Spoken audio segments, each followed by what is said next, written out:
Bon, contente de te retrouver pour la suite. Alors, qu'est-ce qui s'est passé?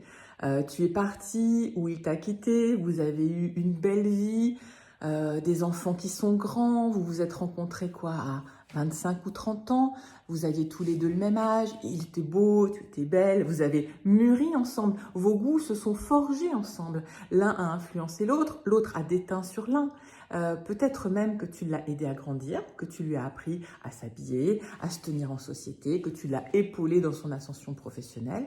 Et aujourd'hui, tu aimerais retrouver la même chose. Un mec de ton âge, au physique agréable, comme ce que tu avais apprécié chez ton mari, un peu plus grand que toi, déjà bien éduqué, avec les fringues qui vont bien, les manières qui vont bien. Et pour toi, c'est hors de question de recommencer tout ce travail-là. Et ça fait 1 an, 5 ans, 10 ans que tu cherches, que tu ne trouves pas, et peut-être même que tu t'es habitué à ton célibat. Et si tu étais en train de perdre ton temps, de passer à côté de ta vie avec des croyances à la noix qui bloquent tout ce que tu pourrais vivre et tout ce que tu pourrais faire? Franchement, on s'en fout, on va tous vieillir ou perdre des cheveux ou avoir des cheveux blancs ou avoir mal quelque part. Si on réfléchit bien, c'est quoi le plus important en fait? C'est d'être heureux, non?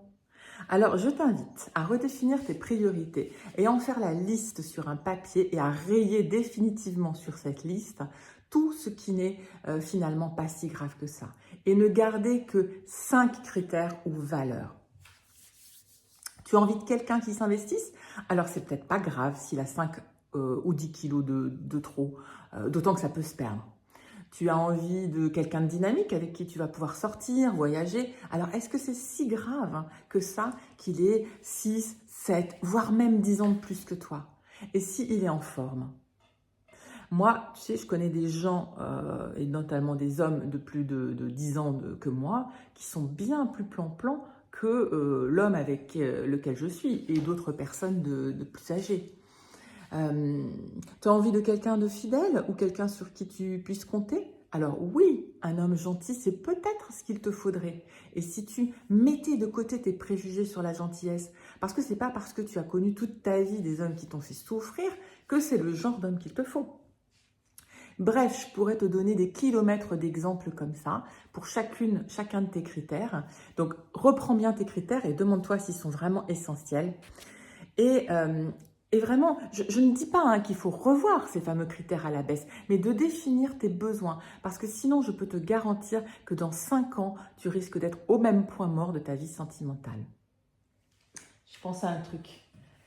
Si tu veux vraiment avoir toutes les clés, que ce soit dans les critères, les valeurs, l'estime de soi, la confiance en soi, ce que je pense des sites de rencontres et comment on fait pour rencontrer la bonne personne, eh bien, je t'invite à lire mon livre qui vient de sortir. Normalement, avec ça, tu es prête à rencontrer la bonne personne. Alors, je te remercie de t'être abonné. Je te dis à très bientôt pour de prochaines vidéos. Et n'hésite pas à commenter, à me poser des questions et à me dire de quoi tu veux que je discute et qu'on aborde. À bientôt.